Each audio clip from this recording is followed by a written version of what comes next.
शहर मदीनो भागन में रमज़ान हुजे, शहर मदीनो भागन में रमज़ान हुजे। मदनीअ जो हर चाही दड़ मेहमान हुजे, मदनीअ जो हर चाही दड़ मेहमान हुजे।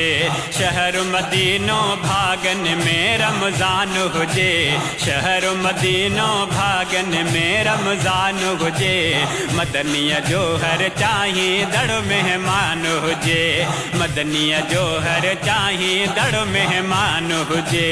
जाथे आहे नबियन जो सरदार सुतल, सरदार सुतल। जाथे आहे नबियन जो सरदार सुतल। दिल थी चाहे पोहतल हर हिकु जवान हुजे, दिल थी चाहे पोहतल हर हिकु जवान हुजे। मदनीअ जो हर चाही दड़ मेहमान हुजे। शहर मदीनो भागन में रमज़ान हुजे, शहर मदीनो भागन में रमज़ान हुजे। मदनीअ जो हर चाही दड़ मेहमान हुजे, मदनीअ जो हर चाही दड़ मेहमान हुजे। ज़िक्र करे सलवात ऐं इस्तग़फ़ार करे, इस्तग़फ़ार करे। ज़िक्र करे सलवात ऐं इस्तग़फ़ार करे। नेणन आलो पाक मिठो क़ुरआन हुजे, नेणन आलो पाक मिठो क़ुरआन हुजे। मदनीअ जो हर चाही दड़ मेहमान हुजे, मदनीअ जो हर चाही दड़ मेहमान हुजे। शहर मदीनो भागन में रमज़ान हुजे, मदनीअ जो हर चाही दड़ मेहमान हुजे। मदनीअ जो हर चाही दड़ मेहमान हुजे। दिल सां कबा दीदार मदीने वारे जा, हा प्यारे जा। दिल सां कबा दीदार मदीने वारे जा।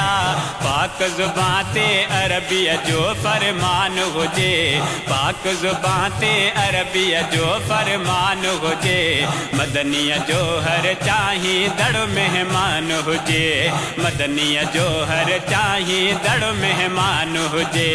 शहर मदीनो भागन में रमज़ान हुजे, शहर मदीनो भागन में रमज़ान हुजे। मदनीअ जो हर चाही दड़ मेहमान हुजे, मदनीअ जो हर चाही दड़ मेहमान हुजे। हलजे हलजे जल्दी मदीने पार अदा, पार अदा। हलजे हलजे जल्दी मदीने पार अदा।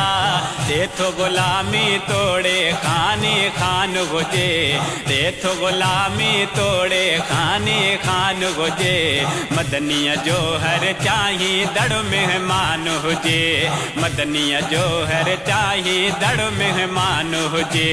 शहर मदीनो भागन में रमज़ान हुजे, शहर मदीनो भागन में रमज़ान हुजे।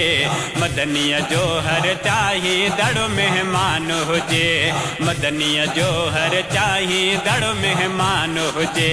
हमदल के ऐं नातिल के थो गनी गम दिल, गनी गम दिल। हमदल के ऐं नातिल के थो गनी गम दिल। खूब लिखे थो अरबीअ जो बस शान हुजे, खूब लिखे थो अरबीअ जो बस शान हुजे।